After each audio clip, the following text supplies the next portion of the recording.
What's up everybody, welcome back to another video, and today we will be reviewing the WWE Ultimates, the Immortal Hulk Hogan.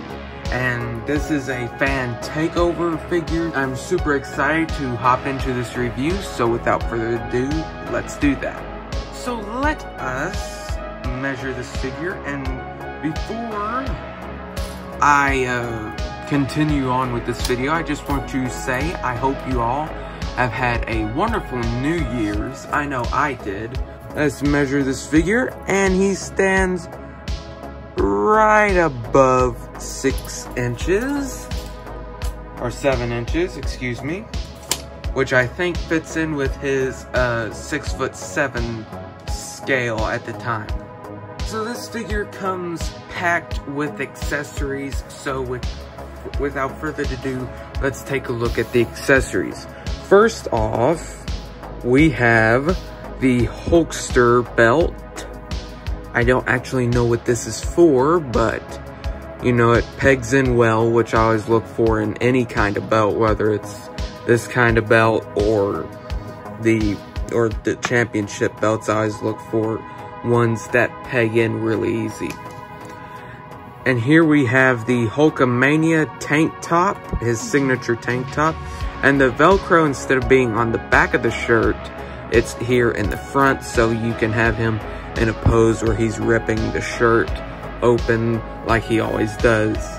Here we have the WWE Championship from this era, which was, I say, is the golden era of WWE.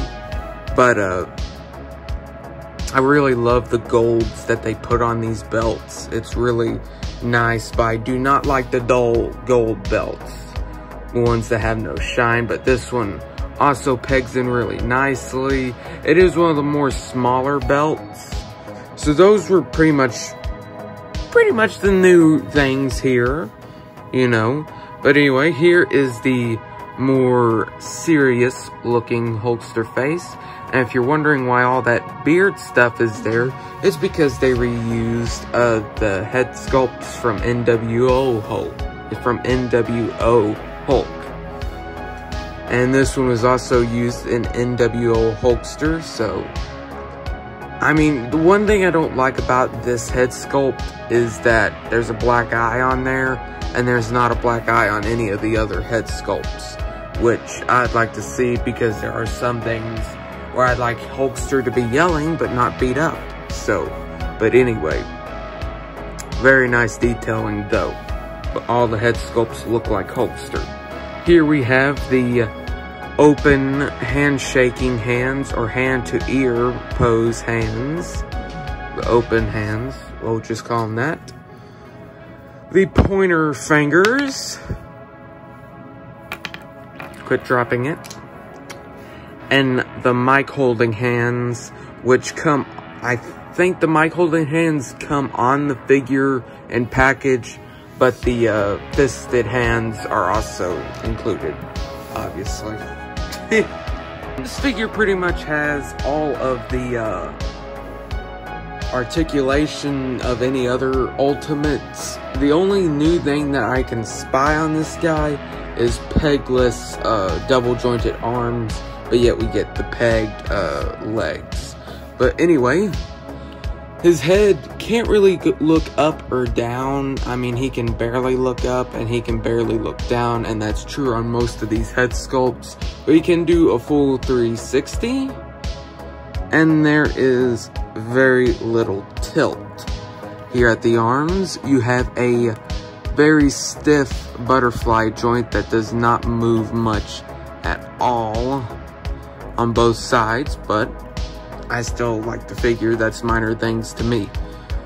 His arm can go all the way around. He has a bicep swivel and double jointed arms, which is the norm now with Mattel's WWE figures, which I'm glad of. It can swivel all the way around, and it has an in and out hinge. Here at the torso, we can hunch forward, alright, and we can arc back. really nicely, which I like. And we have some nice tiltage from the torso. And down here at the waist, we have a waist swivel, or a hip swivel, if you will. Well, no, not really a hip swivel, but anyway. His leg can kick out that far. His leg can kick back, not really that good because it runs into his butt. His leg can go out like about that much. And he has a thigh swivel here. And he has double jointed knees, which can get you about right there. The knee pad is probably hindering it a little bit. But we also have a boot swivel here. My holster shin is a little bit dirty. And we have a very tight boot hinge, which can hinge down like that, or can go down like that, and can go up about there. And he has a toe joint that a toe joint that can go down about that far and up about that far. Which, you know, I could take or leave the toe joints, but overall, I think this figure has a really good articulation. Mattel has gotten so much better at their head sculpts. It is unbelievable. His head looks magnificent. I really love the head sculpt. It really does capture Hulk Hogan. And I really like the paints that they use for the mustache. And overall, just really love that head sculpt. Moving down to the body, it's pretty much your average Hulkster body.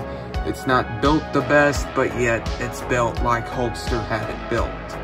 And he has these waistbands, or not waistbands, but wristbands there. And you can see the detailing on the biceps, or his pythons rather. You can see the veinage work down there. Then moving down to the legs, you got your standard legs. You got red knee pads to match with his yellow and red stuff. Then you got the basic boots here.